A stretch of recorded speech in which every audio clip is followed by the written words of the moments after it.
Chapter 81. Forming a core. You are listening at novelfull.audio. Adrian entered his mentor's workshop and looked for Ernest.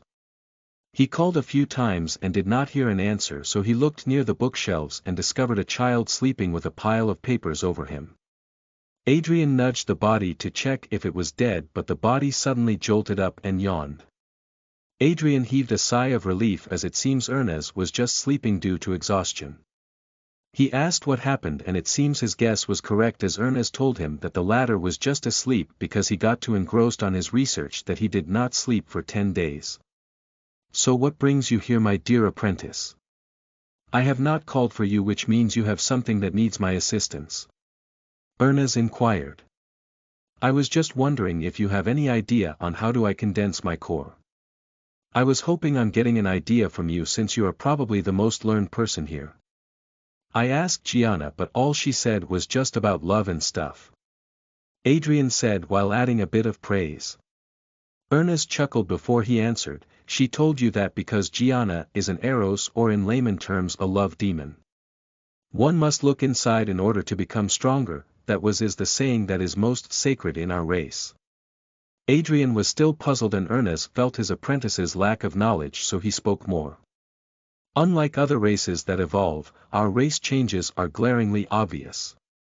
A lesser demon cannot overpower a greater demon, more so if it is an archdemon, and there are only 3 archdemons currently living with us. When we evolve, our species also changes, which means the very cell structure of our body changes, but not our souls, thus we retain being demons." Ernest said. "That still does not answer my question." Adrian grumbled. "What I am trying to say, my dear apprentice, is that only you by yourself can further improve yourself, because it is not something I can help you with. Try to look inside you and see for yourself on what you can do to become stronger. In the end, you can only rely on yourself, as all life adheres by the context of survival of the fittest. Ernest said with a stern tone. Adrian bid goodbye, as he did not have any more questions, and he doubts if he would get a clear and concise answer, as even the smartest NPC was being cryptic. He mulled over the words of his scribe mentor, as he knows that there must have been clues, as Ernest would not just tell him something useless. Adrian tried to rack his brain on what could he do, but he did not have an idea for about an hour, and his alarm to eat ringed, which he decided to log out of the game first. Adrian was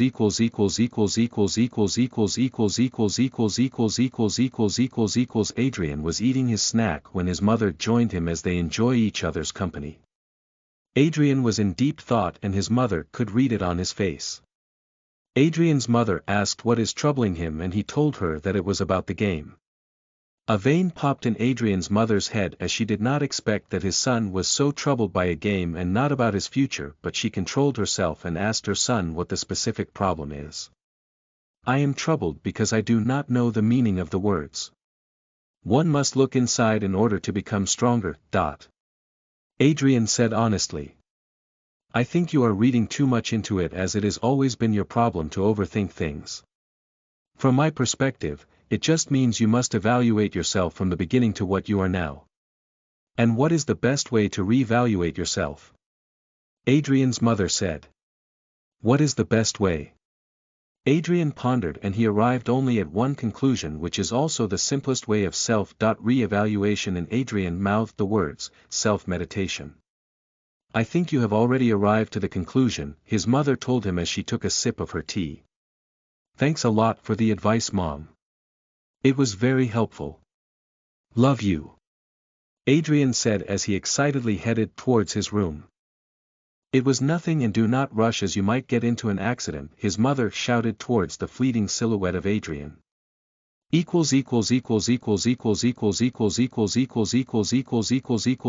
Adrian logged back in the game and started with his hunch, as in other spiritual beliefs there is a concept of inner demons that reside in each individual's heart.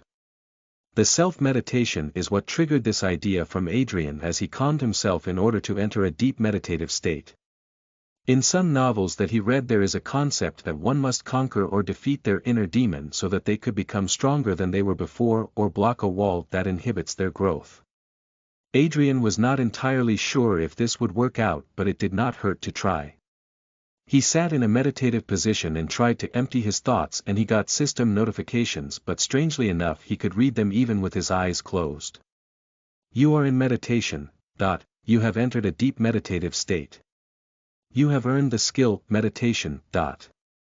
Adrian then tried thinking about all his experiences when he suddenly heard another system message that was abrupt. You are in a perfect meditative state. All parameters are met. Your consciousness will be transported to your inner world. Adrian felt like his mind became a blur, and he felt something akin to motion sickness as his view changed from darkness to a place like the Paradox Plains, but he was standing on what looks like a floating island. The island was made of dark purple rock with no signs of life growing from it. If Adrian looked around him, all he saw was a sky devoid of stars. Adrian looked at the dark sky and tried to pierce it using his evil eye, but nothing came through. It seems that the darkness was swallowing the light as the color was pitch black. Adrian was looking at his surroundings until he heard a voice called him over. Hey! You there? Equinox, the voice said. Adrian was startled and turned towards the direction of the voice. He was shocked because what caught his eye was not some random stranger but an actual doppelganger of himself. The individual looked a lot like Adrian from his face all the way to his feet. It even had the same equipment that Adrian uses. The only difference is that the doppelganger's horns were bigger than Adrian's, as it looked a lot like a greater demon's horn. The doppelganger then walked towards Adrian. The doppelganger stopped about 2 meters in front of Adrian and they both stared down each other. Adrian got a clear look at his doppelganger and got chills. It looked like a perfect carbon copy of him, but only with its horn grown. The horns on the doppelganger's head was 6 inches in length, that dwarfs Adrian's horn by a long shot. Its horns are also pointed, unlike Adrian's that is only curved. Adrian did have to admit the horns looked badass. Welcome. How am I supposed to address you? Main man, head honcho, the doppelganger pondered. Adrian was confused by the doppelganger's question, and it noticed that Adrian was in thought. The doppelganger then bursts Adrian's thinking bubble when he told Adrian the answer to a question that he was about to ask. You see, as you have guessed. I am you and you are me. Well, technically speaking, we are the same entity but different in attitude, yada yada. The doppelganger said. How can there be 2 of us at the same time? Adrian asked. This is your inner world and you could call me one of your 3 inner demons. The doppelganger said. Adrian was assessing the details the doppelganger said when he managed to catch one peculiar detail. Wait, did you just say, one of my inner demons? Adrian abruptly asked. That is right. Pew pew pew. Woo-hoo. We have a winner. The doppelganger teased. Care to explain how can I meet the other 2? Adrian asked with his arms folded, as he was not amused by what the doppelganger did. Well, there are 2 more besides me. You could call me the weakest of the bunch, as I am you, but better. You are still devastatingly weak, which is why you cannot meet them yet. The doppelganger said as he charged towards Adrian with its enormous gauntlet. Adrian dodged the incoming attack and suddenly frowned as he managed to read the system prompt that popped out. Well, this is a bit unfair, Adrian grumbled. You are forbidden to use your soul bounds during this battle. Your summoner skills are sealed during this battle. Chapter 82. Battling one's inner demon. You are listening at novelfull.audio. Adrian immediately took distance in order to prepare himself for combat against his doppelganger, but was unable to do so because it seems that the doppelganger became faster than him by a little bit. His doppelganger managed to hit him, but he managed to barely block it by immediately activating Geoforce and crossing his arms to block the hit. Even though he managed to block the hit from his doppelganger, Adrian was still sent flying and had been damaged by a lot. You have received 101 damage from your inner demon. Adrian received about 100 damage, which is astounding because a block decreases the damage received by a player to only a quarter of its original damage, which means he was supposed to get 400 damage with his defenses that decreases damage. Adrian suddenly got a chill in his spine and got a premonition that fighting this inner demon was not a walk in the park. Adrian's inner demon then used what is similar to Adrian's assault charge skill and went hurtling towards Adrian like a comet. Adrian, who was still knocked away, spread his wings and used the same skill as that of his inner demon. Adrian even used his pair of wings to propel him faster toward his inner demon. The two clashed mid-air and both cancelled each other's skill, but Adrian noticed the difference. Adrian and his inner demon was both knocked back due to their clash, but the former was knocked back farther by about half a meter. Adrian now knew that he lacked in the strength department, or more specifically in the status point department. He was lacking in both strength and speed, which means the only thing that would separate him from this inner demon would be his way of thinking. Adrian now had to outsmart a better version of his game avatar, since this inner demon seems to be fitted with a special artificial intelligence like his soulbounds. Adrian started the battle once again, and his inner demon was surprised because of the sudden change of attitude from its original self or host. Adrian started a fist fight with his inner demon to check whether the inner demon has specific attack patterns in that sense. Adrian started with a punch to the gut while his inner demon retaliated with a strike towards his right shoulder. Adrian cleverly used his debuff skill Chrono Lag to delay the punch headed towards his right shoulder. The inner demon was going to block Adrian's strike using its left arm, but it was also delayed using the debuff skill Adrian used. You have dealt 352 physical damage to your inner demon. The inner demon was knocked back a few inches due to the force of Adrian's blow, but with that strike alone Adrian was able to deduce by how much the differences in stats lie, since both of them are wearing the same equipment. His inner demon probably has a skill that increases his damage by a variable of 10% or decrease damage by 10%. Even if 10% might seem a small percentage to some people, it was still a game changer that decides whether you win or lose. You might come short on a damage for a boss when both of you are fighting with both of your health bars in the red, but you only manage to do 100 damage and leaving the boss with 10 health points left. The boss was able to defeat you because you were a little bit short on the damage you dealt, thereby leaving with you the regret of losing because you were only lacking a bit.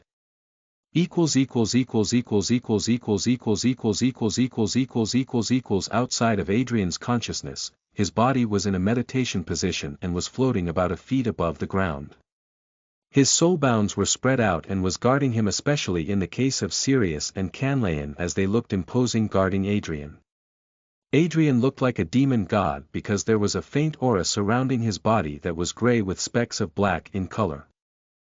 The picture looked perfect except that Sina was perched on top of Adrian with a look saying, "I am the most beautiful bird in existence." There were also some of the Deimos race children trying to play with Adrian's soulbounds as they thought that Sirius and Canlayan looked cool.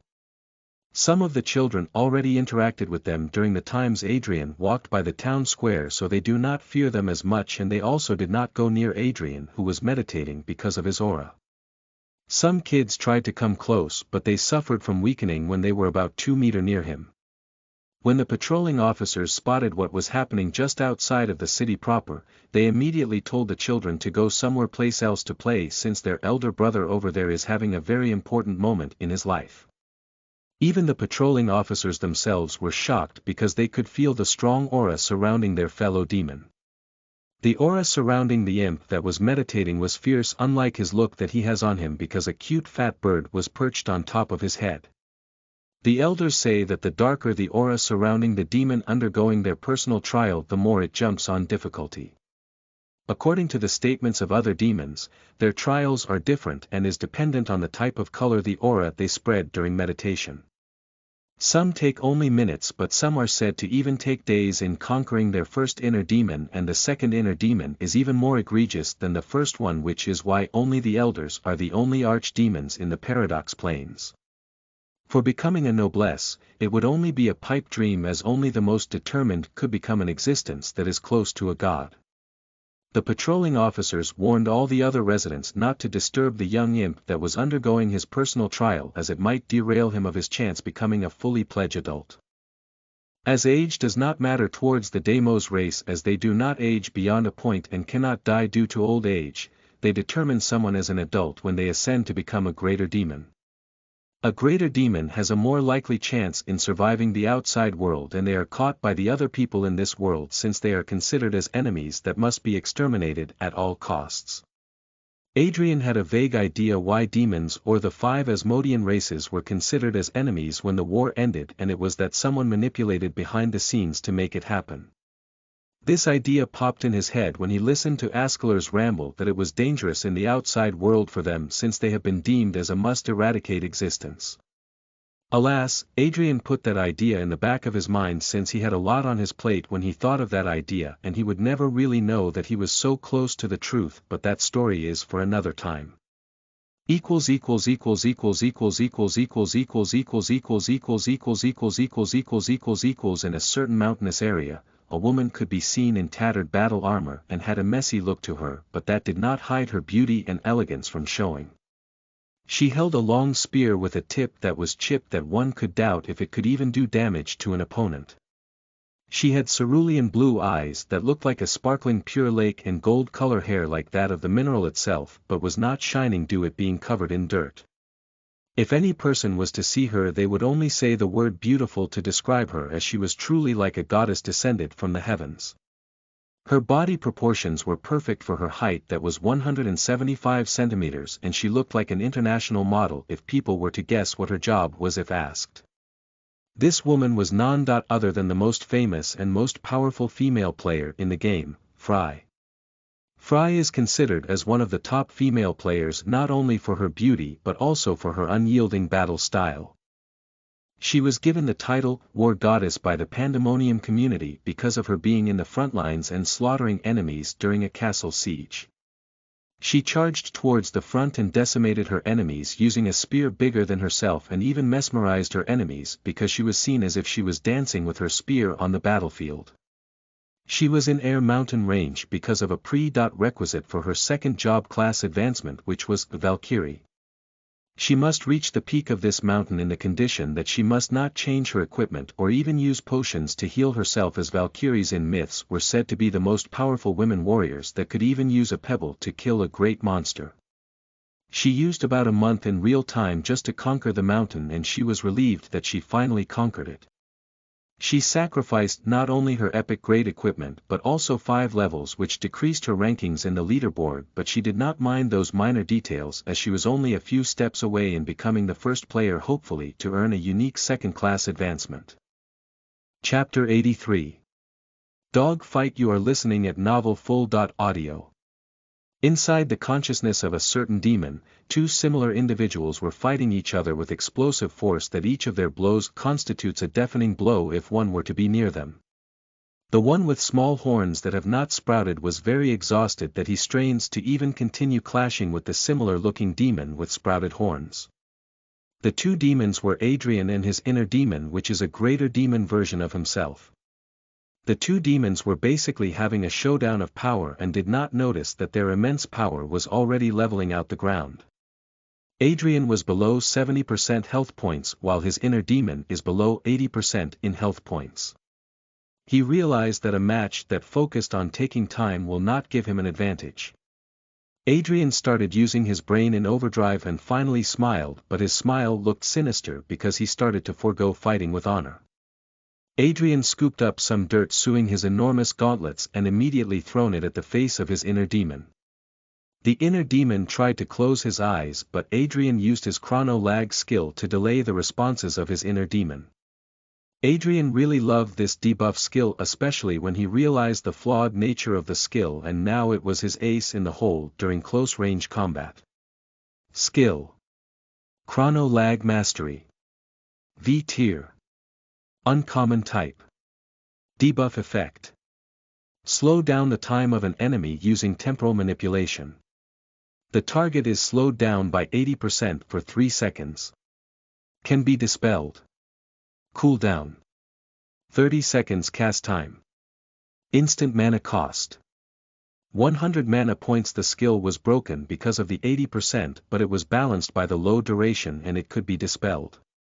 Adrian also noticed that his inner demon does not nullify half of the debuffs that it was hit, which means the tidal effects must not be in effect. It is a pity that Adrian had no other debuff skill that could help him take the advantage. A few minutes into the brawl, the inner demon was also using the same tactics that Adrian was using. The inner demon was getting smarter and is learning how to fight from Adrian himself by witnessing firsthand on what his combat tactics was. The AI installed must only have some of the parts of his combat simulation from his interactions with his other enemies. The inner demon must not have all his titles, or probably the effect for some titles are locked, which means the inner demon must not have a free revive like him, or this match would be much more difficult. I do not really care anymore," Adrian muttered after exhaling loudly. "Oh, what do you not care anymore?" asked his inner demon mockingly. The two once again started exchanging fists, but Adrian just straight up went ham and even tried claw attacks. Adrian did not think through what his next attack would be or even calculate it, because if it would all be learned and copied later, so why bother? He did not care about tactics or his teachings with Bronx about fighting styles. He just straight up did nose punches, uppercuts and even threw soil just to disorient his inner demon. Adrian's inner demon tried to cope up with the wild attacks and managed to block some of the strikes in some type of way that even Adrian himself did not do. Adrian was now sure that his inner demon was also equipped with a martial artist's basic defense. When Adrian was watching tutorial videos on the Pandemonium streaming site, he made sure to look at all the known job advancements and its advantages and disadvantages so that he could choose a suitable battle style. Although he picked the newly released Summoner job class in the end, that did not mean he does not remember what each NPC job instructor did. The inner demon would sometimes redirect Adrian's punches using the backhand of the gauntlet and distribute the force towards the ground, since the gauntlets were enormous and a slight tap of the same power would easily divert it. The inner demon also relied in kicks after averting Adrian's punches, which put him in the least advantage. Now that Adrian's fighting became erratic in nature and no longer had patterns, the inner demon took much longer time to comprehend what Adrian was doing. When Adrian's punch would be diverted, he would suddenly follow up using a headbutt or strike at the chin. When Adrian's kick was avoided, he would claw the ground and suddenly toss soil and dust towards his inner demon.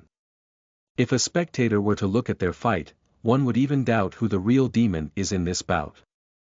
Adrian did not care if he looked petty or unrefined as a fighter, and it finally paid off when he looked at his inner demon's health points and compared it to his name. Equinox, inner demon, Noel.N race.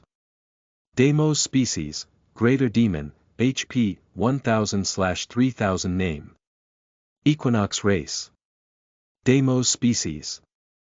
Imp, lesser demon, HP, 1731/3000. Adrian was winning the fight and only needed to land a couple more hits in order to win the fight, but his inner demon suddenly backed off. Adrian was supposed to catch up with his inner demon, but his body would not move. The system prompts even tells him that he is under stasis. You cannot move your body because you are in stasis. Adrian did not know what was happening and only managed to return to a calm demeanor when his inner demon talked to him, because the adrenaline must have gone through his head as he was smiling while beating down his inner demon. I must say I did not expect then host to be this savage and unrelenting, his inner demon said with a surprised tone. Adrian could not mutter a reply since he could not move, but his senses was still fine. The inner demon continued speaking as if he knows not to expect a reply from Adrian. I am proud of you because now I know that you have the mentality of doing what is necessary in order to win. From my observation, you always needed to calculate your next move or overthink a strategy, and that is part of your weakness, but our battle proves that you can overcome your over-decisive nature and release all inhibitions. I might have been speaking a bit too much, but nevertheless you have passed my trial, his inner demon said with utter delight. Adrian had a mixture of doubt and dismay as he finally was enjoying trampling down on others. Maybe a little too much, as he suddenly shivered that he might have that tendencies. He suddenly closed his eyes and prayed that he must not become a battle junkie like his best friend told him he was during their past video games. Adrian put that thought immediately into the back of his mind and continued listening to his inner demon as it was still not finished from speaking. Although you have passed my trial, that still leaves what kind of greater demon you will become. As I have no control over that, since you need to look further unto the powers sleeping inside of you to become Stringer. You can think of me as a gatekeeper if you will. His inner demon said as it made some hand seals and a door appeared. The door was something akin to a mouth of a demon beast with sharp teeth with horns at the top of its head. The demon's mouth had sharp teeth and visible pair of fangs that close up. The demon gate's eyes were even closed. His inner demon touched the demon gate and it suddenly opened its eyes, revealing black corneas and violet pupils. It started opening its mouth bit by bit until a swirl of gray and white energy reminiscent of the aura that Adrian was releasing was seen when it fully opened its mouth. This portal will lead you to your heart or core if you will.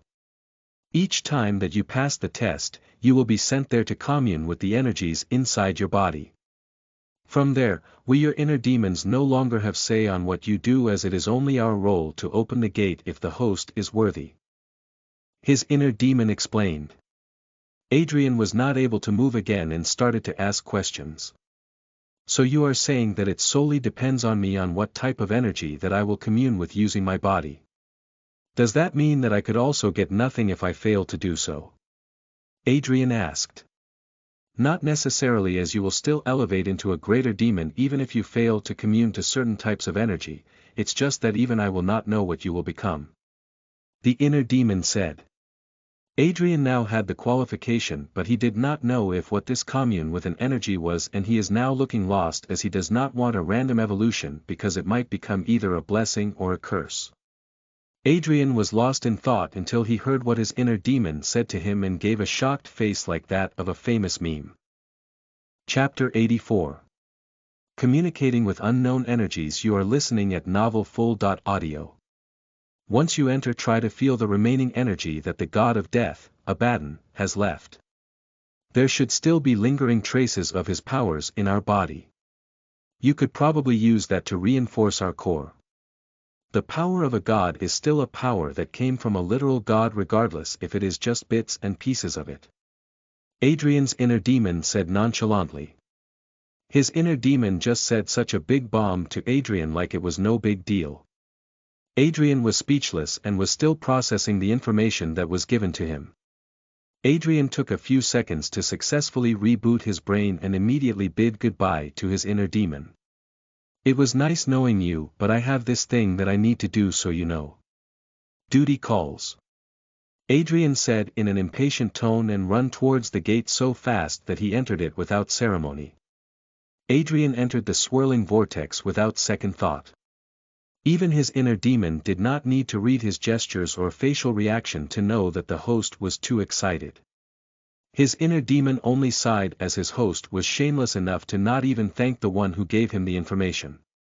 At least the host craves power, which means the other two inner demons would like him when he has finally got enough strength to meet them. Adrian's inner demon muttered as it used hand seals again to close the gate that it had summoned.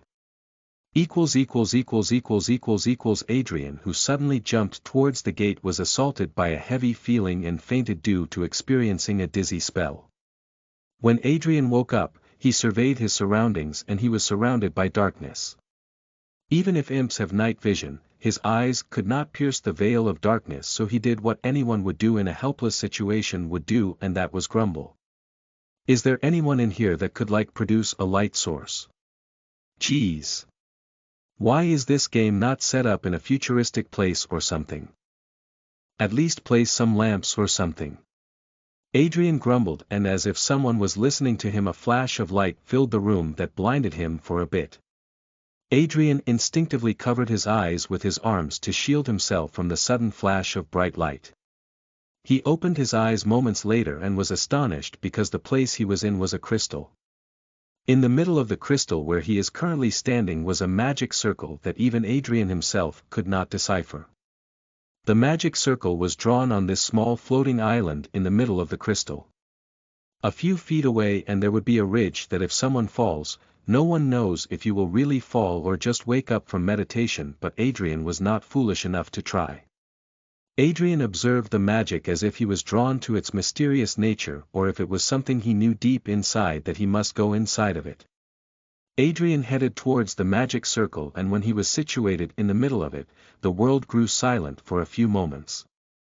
The silence was broken by the numerous chains that wrapped around Adrian's arms and legs. He tried struggling, but it was no use as the chains would not budge. When the chains suddenly lunged at Adrian, it kept him distracted and he was not able to notice that someone was standing in front of him.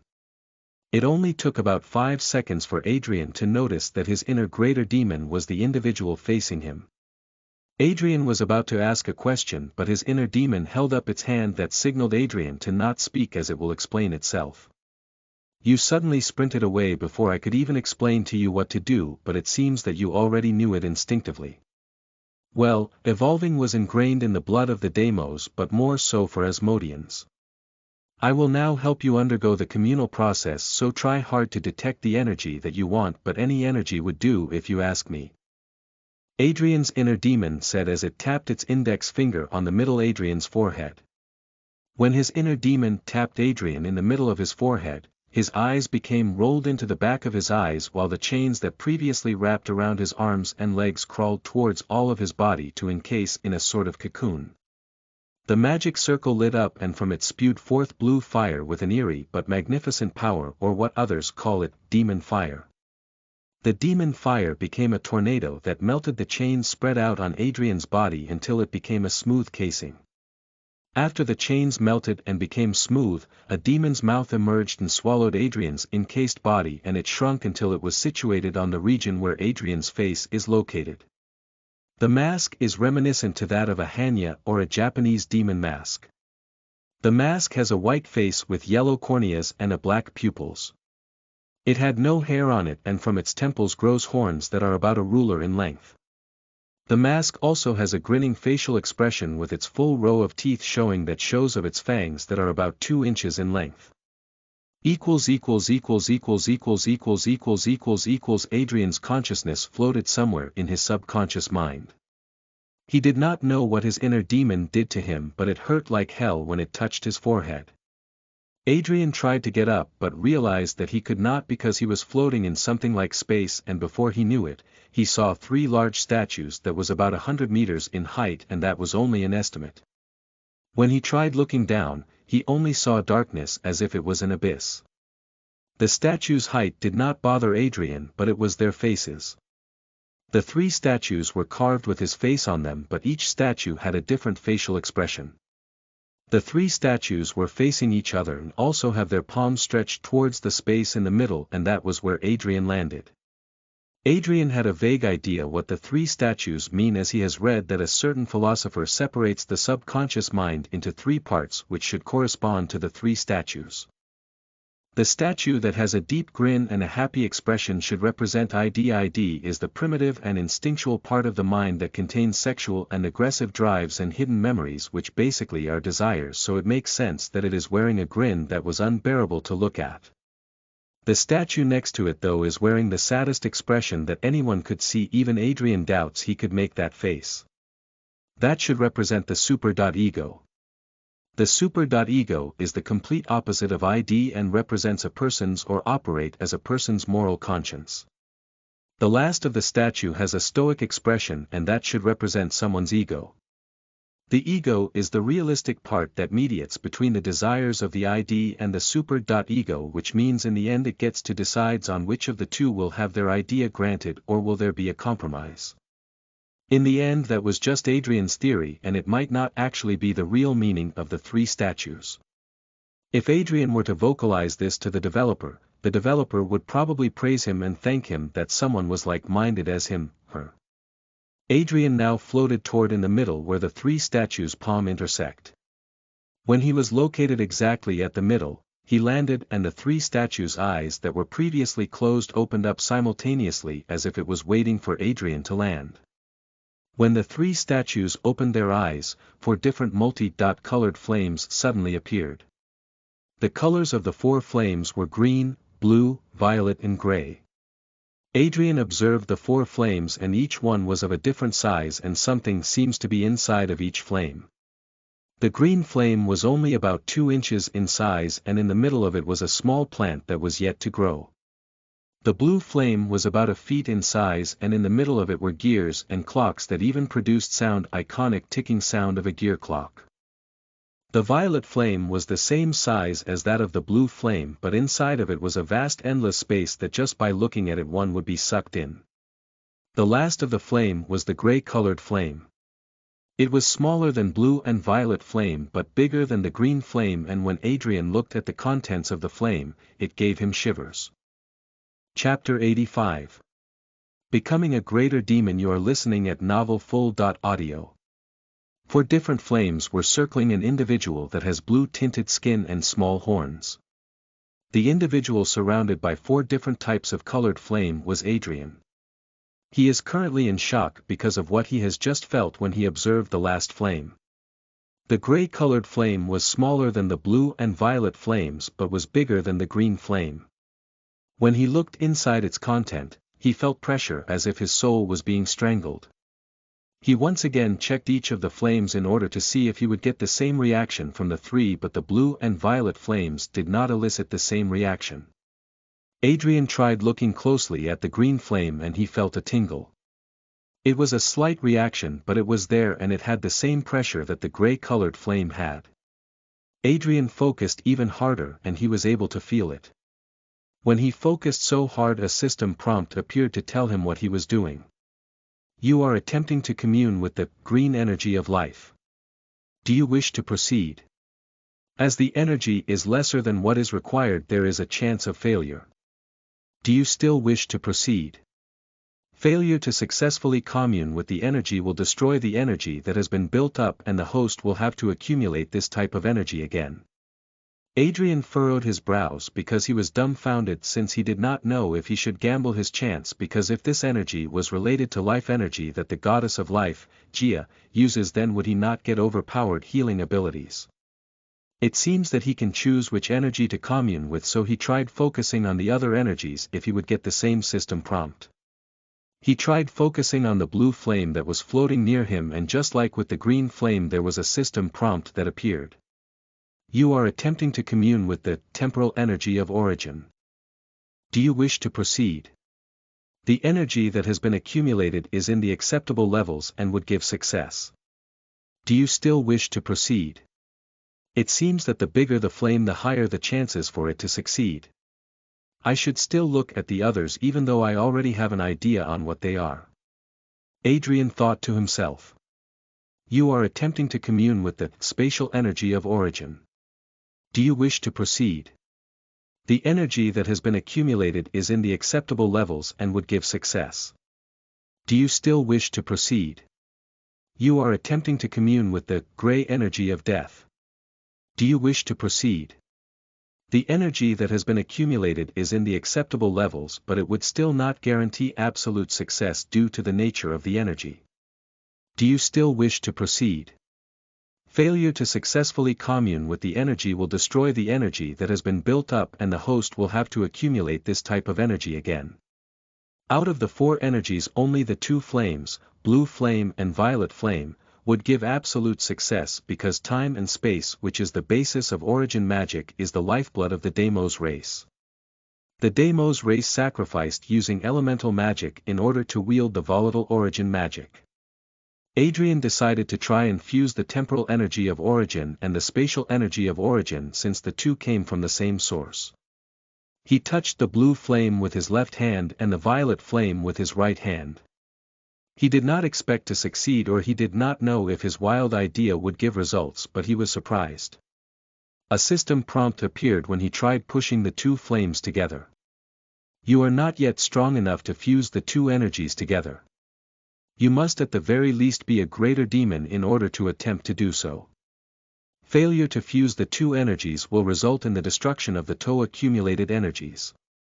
Never in his wildest dreams did he thought that his idea would actually be feasible, but it seems he underestimated the degree of freedom that is given in the game. He also tried fusing the 2 energies for life energy and death energy. He expected the same system prompt to appear, but this one was much more different. You are not yet strong enough to fuse the 2 energies together. You must at the very least be a greater demon in order to attempt to do so. The two energies are compatible in nature, but due to the large difference in accumulated energy, it is not possible to fuse. Failure to fuse the two energies will result in the destruction of the two accumulated energies. Due to Adrian's curious nature, he now knows what is needed in order to fuse two different energies together. The energies must both be compatible and almost similar in accumulated amount. Adrian would try to attempt fusing the blue and violet flame when he comes back here in order to become an archdemon. Adrian put fusing the energies in a corner of his mind because now he needs to choose whether to pick the green flame or gray flame. Both are a gamble because the two energies do not guarantee absolute success, but one is better off than the other. Adrian weighed the pros and cons because he could try the green flame first, and if he fails he could just try the gray flame. He then remembered the words of his greater demon that the energy from the god of death was but a mere fraction of his power and it could wither away. Adrian was also hesitant in trying the green flame because he is not sure if he could even regenerate the lost green energy of life, which is probably only here because of his title that was given by the Tree of Life and Death, Yggdrasil. Adrian had a headache because of his daring personality that challenges odds. He was still scared that it might backfire and leave him with nothing, which is why he told himself that this is a very important choice. It was a choice between life and death. Literally. I cannot risk it this time because I do not know if I could regenerate it again. I should look at it like I am taking care of a sapling. I need to slowly and carefully cultivate it in order to enjoy the fruits of my own hard work. Which is why. Adrian thought to himself as he eyed the gray flame. Adrian steeled his resolve and made the decision to commune with the gray flame. He focused his intention on understanding the power of this gray flame, and the previous system prompt appeared once again. You are attempting to commune with the gray energy of death. Do you wish to proceed? The energy that has been accumulated is in the acceptable levels, but it would still not guarantee absolute success due to the nature of the energy. Do you still wish to proceed? Failure to successfully commune with the energy will destroy the energy that has been built up, and the host will have to accumulate this type of energy again. Yes. I wish to proceed.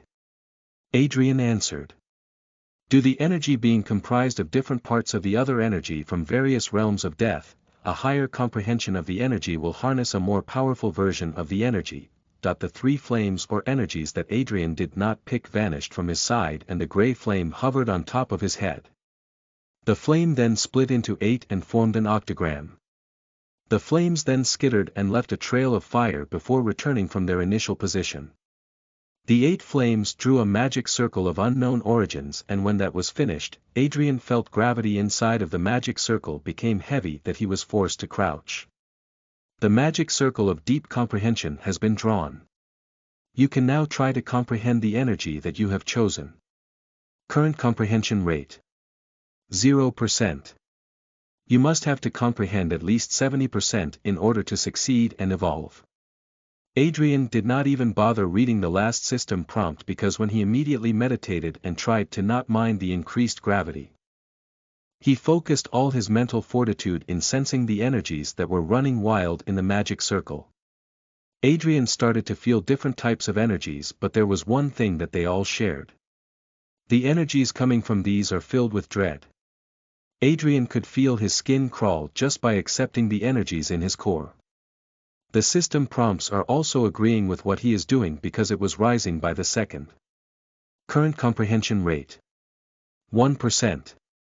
You must have to comprehend at least 70% in order to succeed and evolve. Current comprehension rate.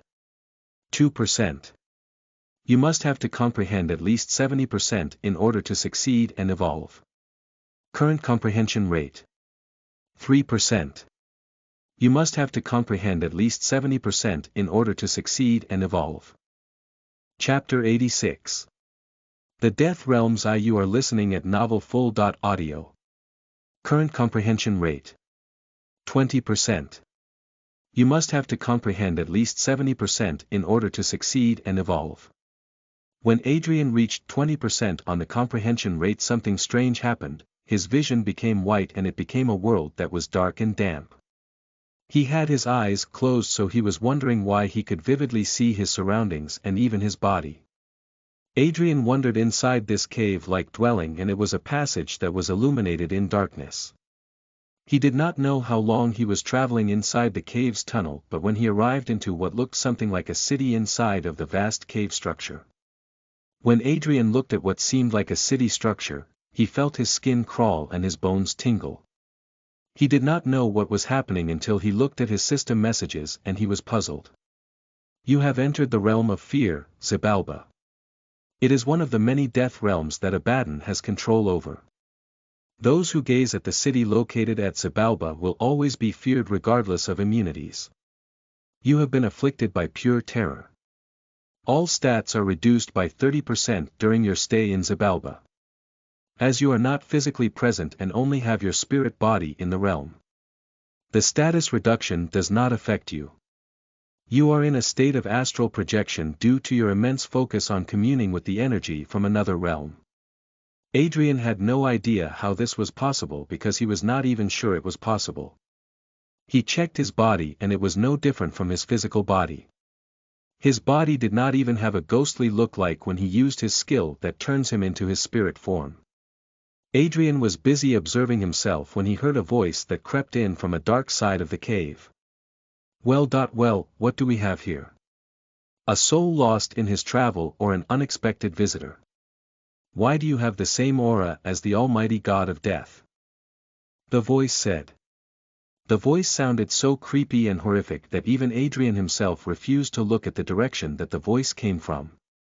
Adrian tried not to look at the direction of the voice, but his curiosity got the best of him and he was not able to stop the urge. He was able to see a silhouette in the dark but was unable to see the entity's whole body. Adrian was not able to walk to the voice's location because he finally knew the entity that called out to him due to the system prompt that appeared. You are in the presence of the subordinate of the god of death and god of decay, Apuk. You are petrified because of the immense power of the god of decay. You are unable to be afflicted by the decay status due to having a spirit body.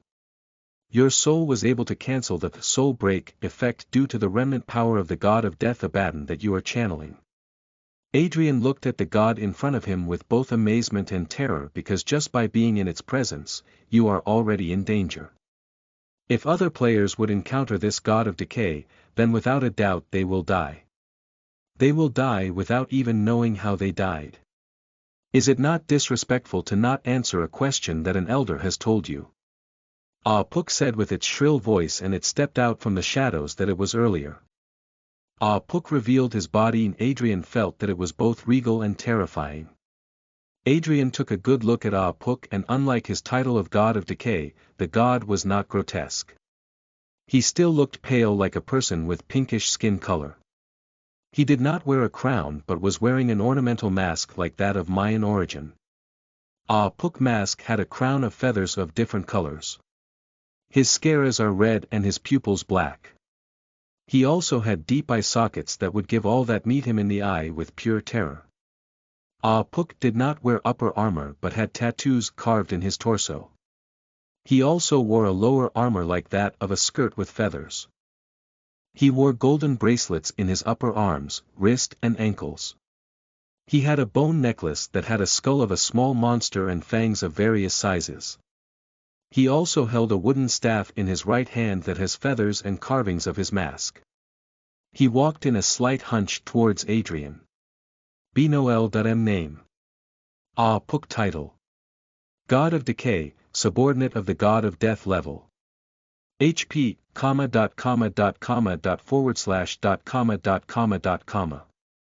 MP, // Apuk's hand almost reached Adrian when his vision once again blacked out. When he regained his vision, a system prompt greeted him. Current comprehension rate. 40%. You must have to comprehend at least 70% in order to succeed and evolve. He once again looked around his surroundings and he was on top of a mountain that was on fire. He could hear the screaming of people from down below the mountain.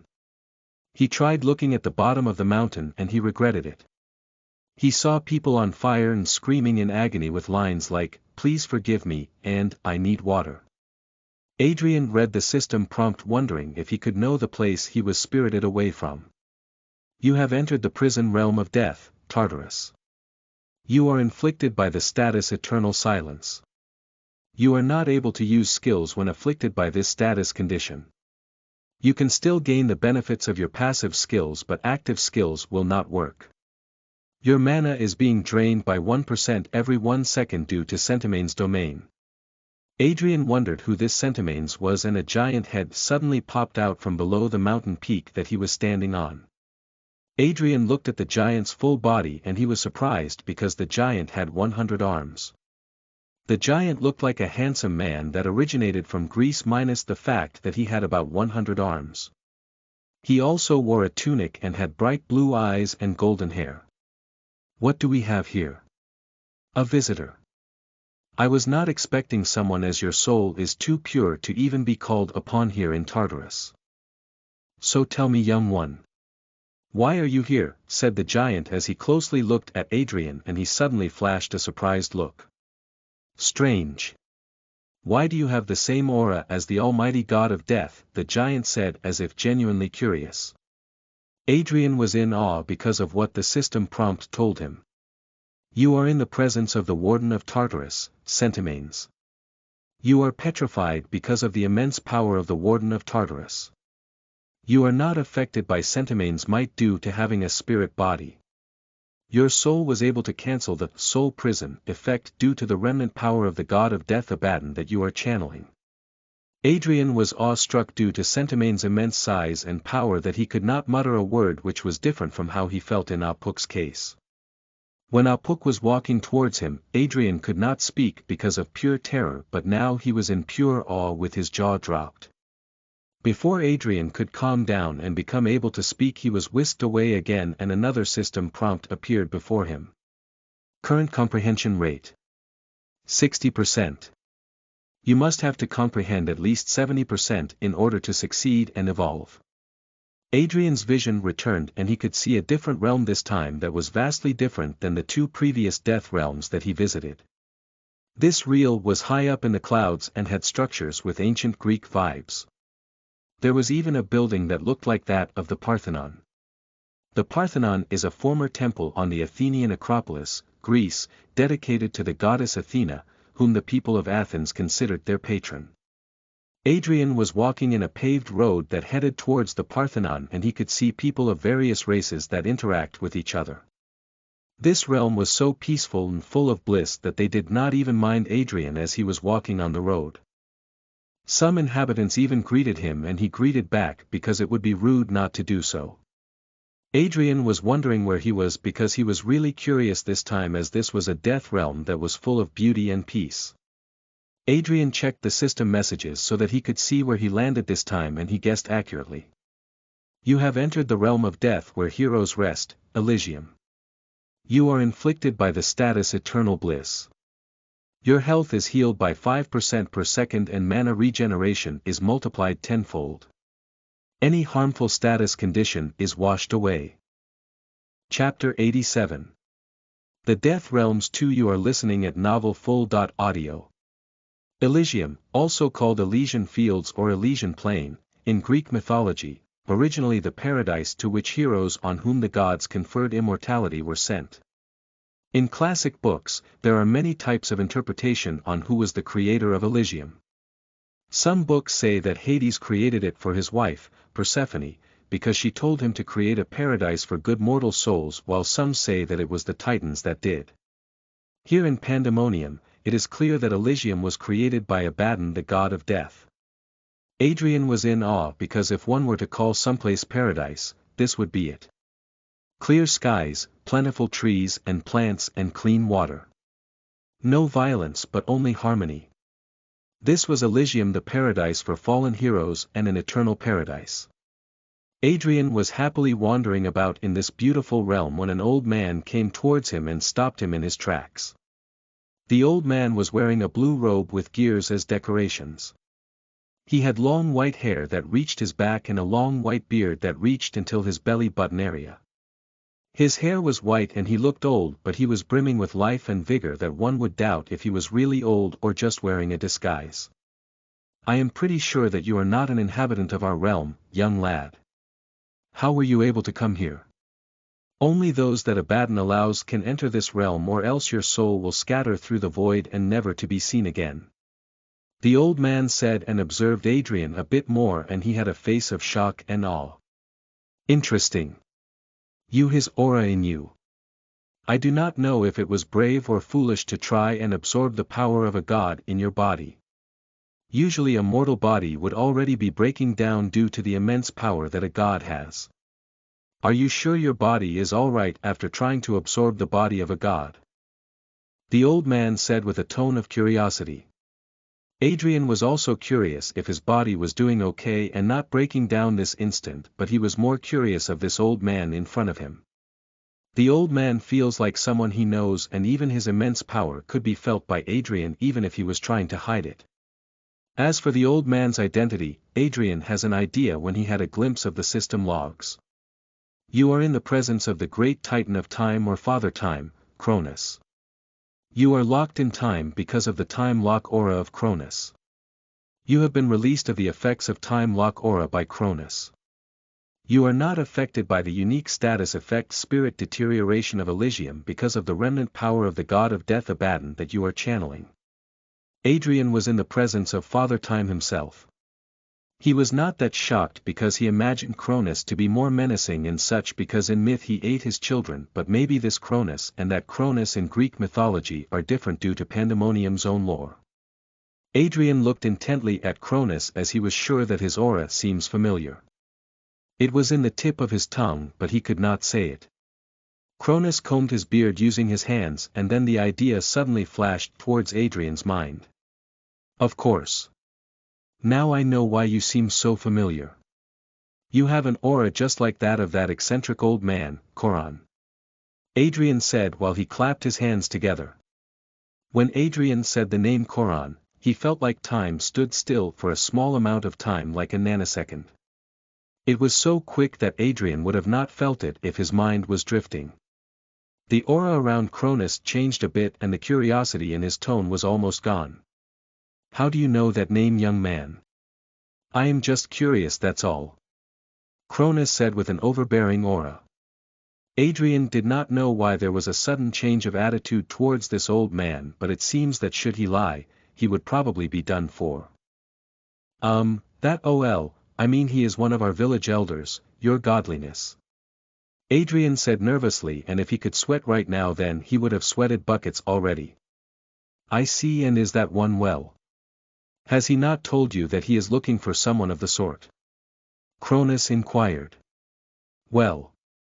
Adrian was speaking, but he was suddenly transported away before he could even finish what he was going to say because a system prompt greeted his eyes.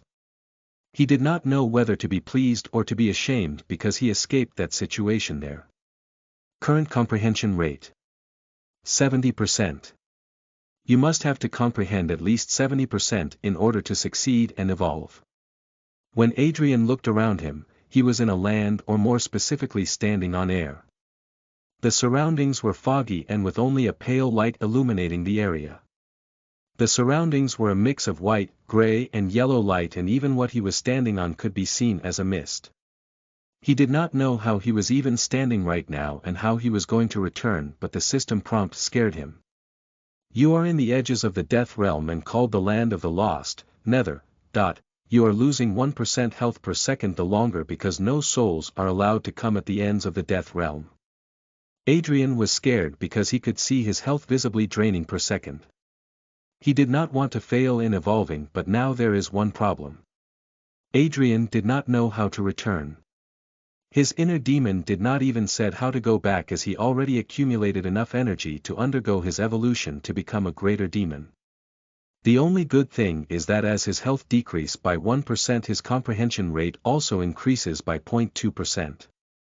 He would get full comprehension, but he fears that it would not be worth it because he would fail. He did not want to fail after going this far and maybe getting unnecessary attention from powerful individuals and maybe angered some and they would claim his soul as revenge. Nevertheless, he does not want to fail now he has gone this far. Adrian was now racking his brain on what he needs to do in order to get away from this realm, and all he could do was pray. He did not know why he came up with that conclusion, but this was the only thing that he could come up. If he prayed to the twin gods, maybe they could fetch his consciousness from this realm where souls are not welcomed. I know that it is very shameful of me to ask for your help since I am in this fickle situation, but please. Can you use your godly powers and whoosh me away from here? Adrian prayed, or more likely shouted from the wind. Adrian waited for an answer to his prayers, questionable. He was waiting for the twin gods to save him, but his prayers was not heard, or more likely he could not be saved due to even the twin gods recuperating due to using their powers on the mortal realm. Adrian waited and waited, but his health was dissipating quickly and he was left with 40% of his health. The good news though is his comprehension rate is rising. Current comprehension rate: 82%. You must have to comprehend at least 70% in order to succeed and evolve. He was losing hope when he saw 4 lights that were the size of candle wicks. He was not sure if it was a hallucination due to him becoming hopeless because the 4 lights were moving towards him. When the 4 lights were close to him, he finally saw the clear image of the 4 lights and the person carrying them. The person was a woman, or more precisely a blind woman. She was pale as white and wore an evening gown that was black as night with an adornment of silver, gold and raven feathers. The woman also wore a veil that teased her beautiful body. She had a fascinator, which is a formal headpiece for women, a style of millinery, originally of lightweight knitted fabric. It is also woven from some kind of black shiny fabric. When she walked, she had the shadows trail behind her as if she produces the shadows herself. The woman holds a candelabrum which contains 4 lights that glowed blue. Well. Well. Look who we have here. I did not have a visitor in ages. The woman said in a melodious but cold voice. Adrian could only look at the woman in front of her and shiver because the person in front of him was not an ordinary person but a goddess. You are in the presence of the goddess of night, Nox. Chapter 88. The Death Realms 3. You are listening at novelfull.audio. You are in the presence of the goddess of night, Nox. That sentence alone brought shivers to Adrian, as he did not expect a goddess to find him in the land of the lost. His health was almost at 1% and his health bar was already flashing red. He was prepared to accept his loss this time and try again with the other energies in his body. Adrian was about to be logged out of the game, but he felt a cleansing light course through his body and enveloped him, and he could see his health bar stay stagnant at 1%. He closed his eyes because he was prepared for the inevitable, but he was not logged out. Adrian touched his body to check if he really did not log out, and it was true. He jumped for joy and danced on the spot. He completely forgot of the goddess that was in front of him, and when he snapped back to reality, he became so embarrassed and acted shy. The goddess of night, Nox, did not mind the sudden outburst of joy from this traveler because she knew what this realm does to lost souls who venture out into the edge of the death realms. She even chuckled because it has truly been long since she saw a mortal soul. After the war with the dark gods, she was forced to rest because she used a lot of her powers. The Nether Realm was the realm that Abaddon himself found just for her, as it was peaceful and could restore her primordial energy. The Nether Realm was different compared to the rest of the Death Realms because the Nether Realm was claimed instead of created. This Death Realm was an anomaly realm because it just suddenly popped out of nowhere when Abaddon was creating the Death Realms. It was a realm that enveloped all of the other Death Realms. In terms of layers, it could be said to be equivalent to Earth's atmosphere. The Death Realms are not limited to the other realms that Adrian has visited. With so many types of worlds in the Pandemonium universe and also other types of intelligent inhabitants, it makes sense that they would have different views on what is the place after life. Adrian only visited the Death Realms that Abaddon has recently went through, and if he got 100% comprehension rate, then he might have been transported to the Twin Gods' divine realm, Paraiso. Adrian did not know what to do, but he was sure that his health was neither falling nor his comprehension rate rising, which is why he was dumbfounded. He was not sure what the goddess Nox casted on him, but it saved him from his current predicament, and that is dying. He checked his system logs since he wanted to know what happened to his comprehension rate. It is not that he was greedy in getting 100% comprehension rate, but if he could, why not do it, is what Adrian thought. NV. You have been affected by light in darkness. Due to the effect of the skill, you can no longer absorb energy from this world, thus ending the effects of Forever Lost. Current comprehension rate 99.8%. You must have to comprehend at least 70% in order to succeed and evolve. You have exceeded the needed comprehension rate in order to evolve. Adrian relaxed his mind and took a closer look at the goddess that saved him. Her eyes was covered by her fascinator, but Adrian could feel that she did not even need eyes to see. It was as if the goddess was staring at his soul, even though he is all soul at this point. He could feel that she could tell if he was about to lie before even speaking, so he did what any person would do to their savior. Adrian got down on both knees and spoke his sincerest thank you. Thank you, benevolent goddess, for helping this feeble person.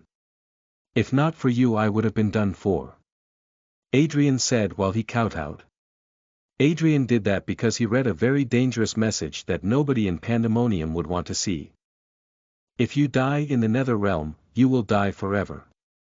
This was the most stressful system message that Adrian has ever read, because even other games dared not to do this. If he really did die, then that means it is an existence wipe, or in gaming terms, the character will be deleted. Adrian did not know if the developers have it out for him, but he does not know that this was the ploy of the game's super AI, Deus. Deus, the super AI that controlled Pandemonium from behind the scenes, ensures both balance and rewards. If the player tries hard enough, then it would guarantee that player the necessary compensation. In Adrian's case, the AI was not able to predict Adrian's unyielding focus and determination, as it only calculated that Adrian would end up at exactly 70% comprehension rate. Adrian should have been sent back by Father Time, Cronus. Adrian produced a variable, and that was him uttering Coron's name to Cronus, because according to lore, Coron was Cronus' direct descendant. This produced an effect which delayed Cronus' spell to return Adrian to his body.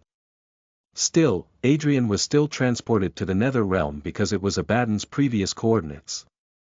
The AI Deus did not stop the teleportation because it was not game-breaking and in the acceptable parameters, as the creator of Pandemonium told him to give free reign to all players. The AI Deus just decided to observe. Adrian was now looking at the goddess Nox clearly, and he could see the features that he previously were not aware of. The dress she wore was not made of dark fabric, but shadows themselves, or something like the dark starry night itself was her dress. Adrian was so curious that he held his hand out without even thinking, but it was flicked by the goddess. I think that is a bit rude to do that to your savior, Equinox. The goddess Nox said while she smiled lightly.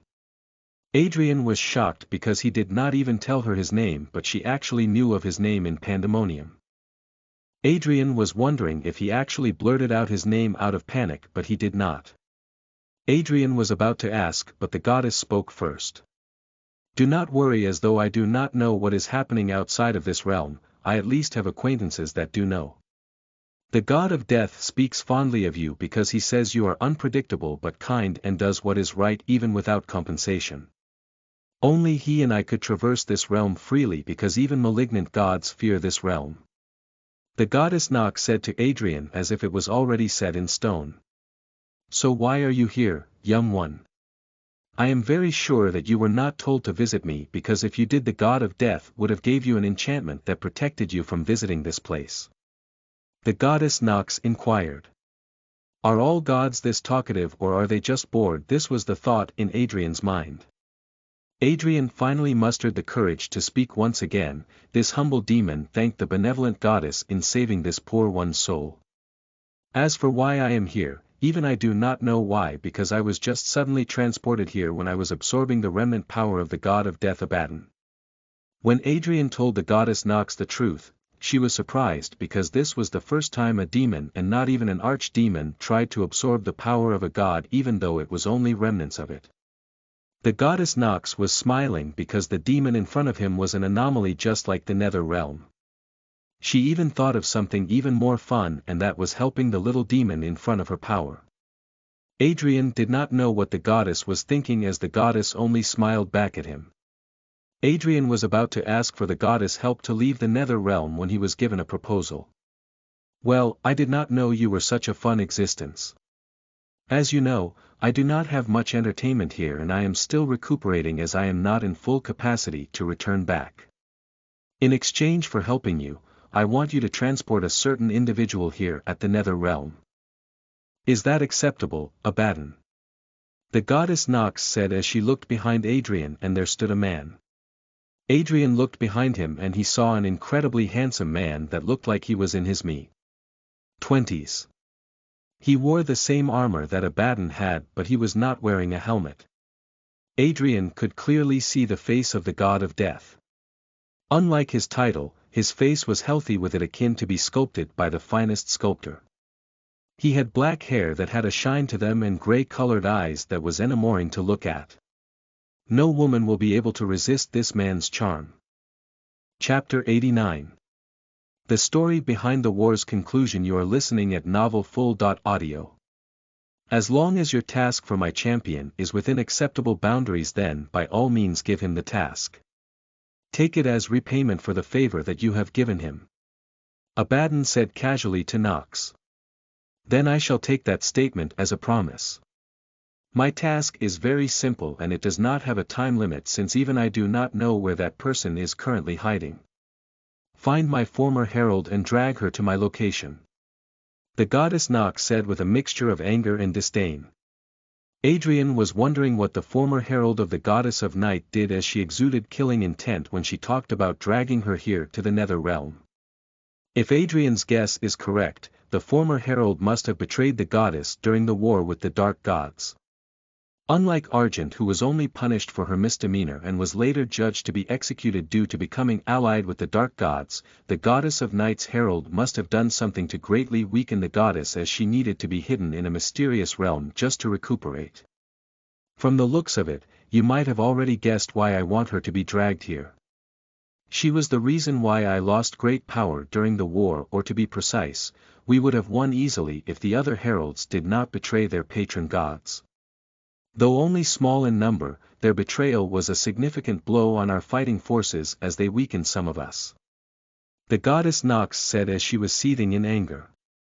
A system prompt then appeared before Adrian after the goddess was finished explaining what happened. Drag her to the abyss. The goddess Nox wants you to find her former herald that betrayed her and drag her to the goddess location. Use whatever means necessary as long as you finish your goal, as the former herald is a threat to the world itself. Reward. Oblivion Skill Book Requirements. Find the former herald of the goddess of night and drag her to the goddess location in the nether realm. Failure. None. Time limit. None. Do you wish to accept the quest? Adrian did not bat an eye and accepted the quest, since there was no failure punishment and there was no time limit, because if gods have one thing that any other mortal wants, that would be time.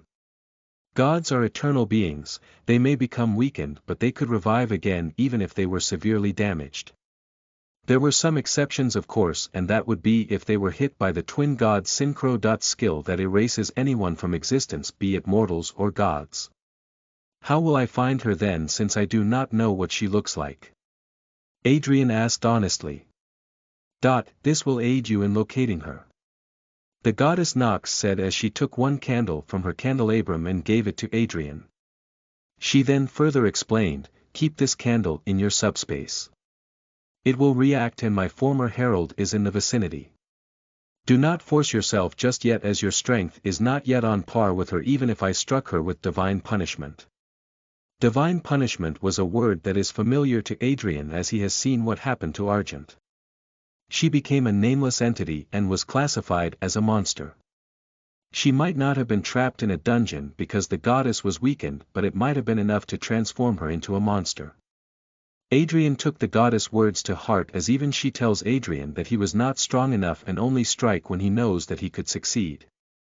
He gladly took the candle and looked at its description before putting it in his inventory.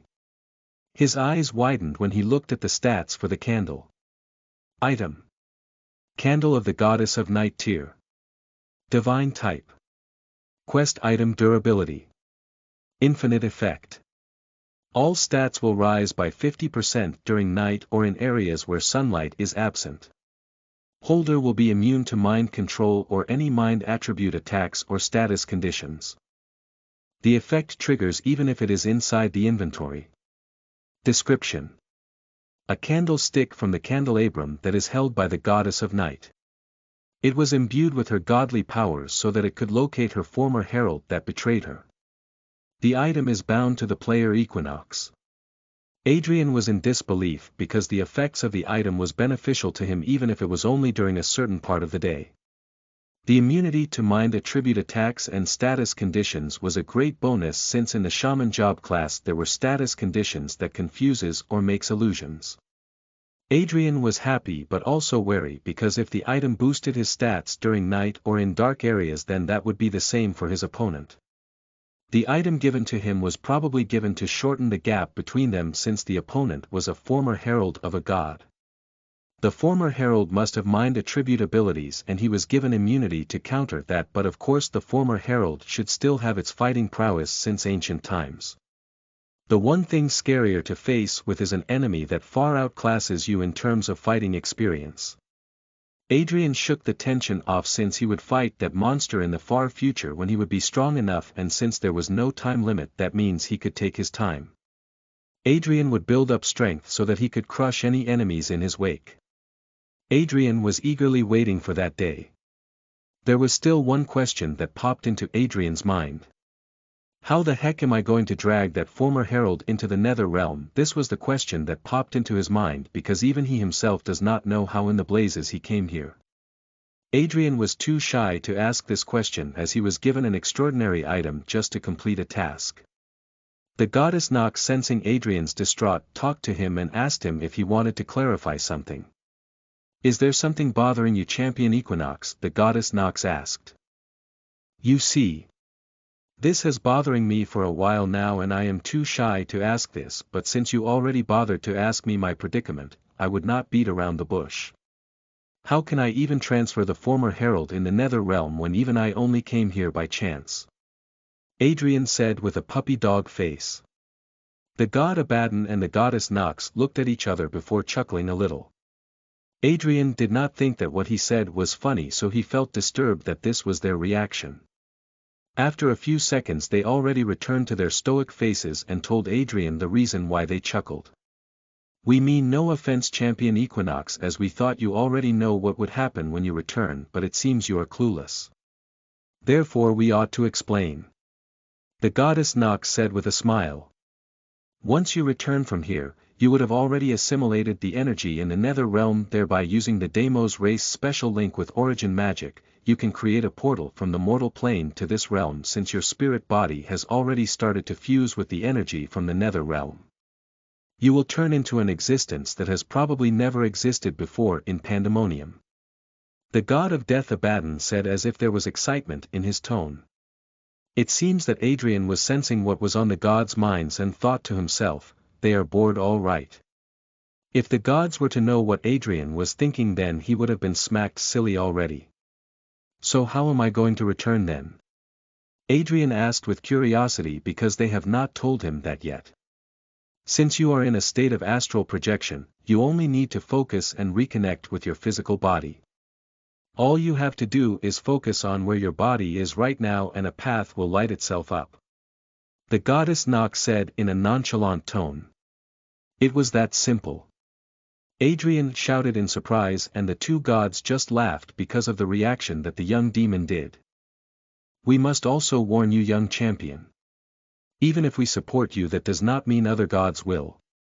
Even us gods have their factions and are only in a non-aggression pact. The only time we the gods of this universe ever helped each other was when the great invasion happened.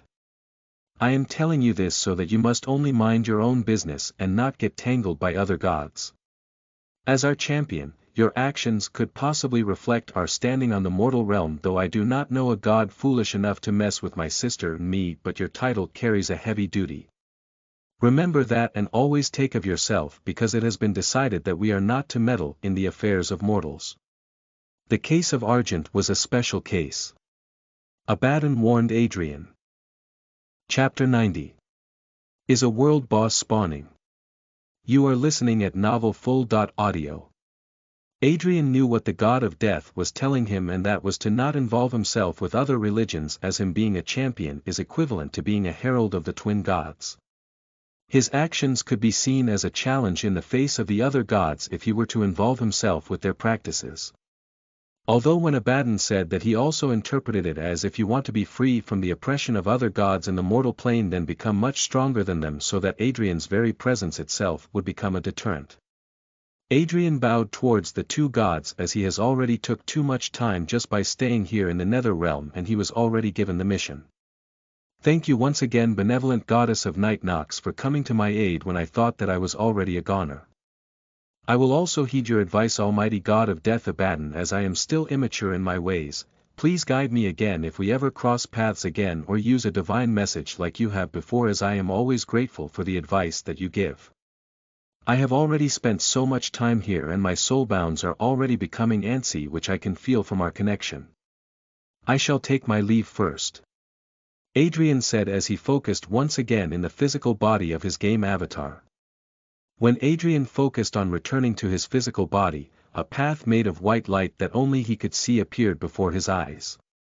He took the brave step first and did not look back, as if he looked back he might lose focus.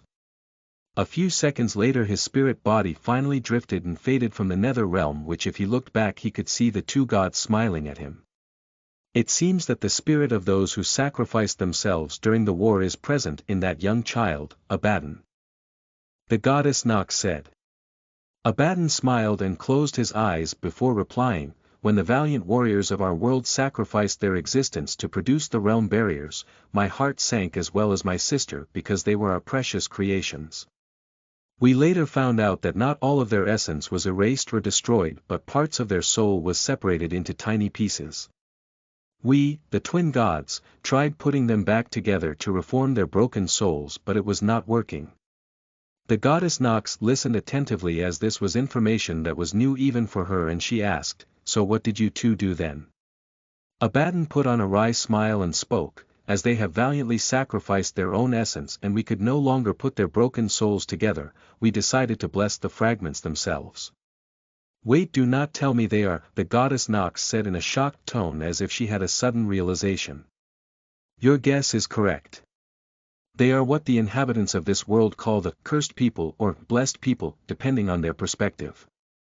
We, the twin gods, decided to use the fragments of their soul and dedicated a special system in which the egos that sprout from their soul fragments to live once again and live freely.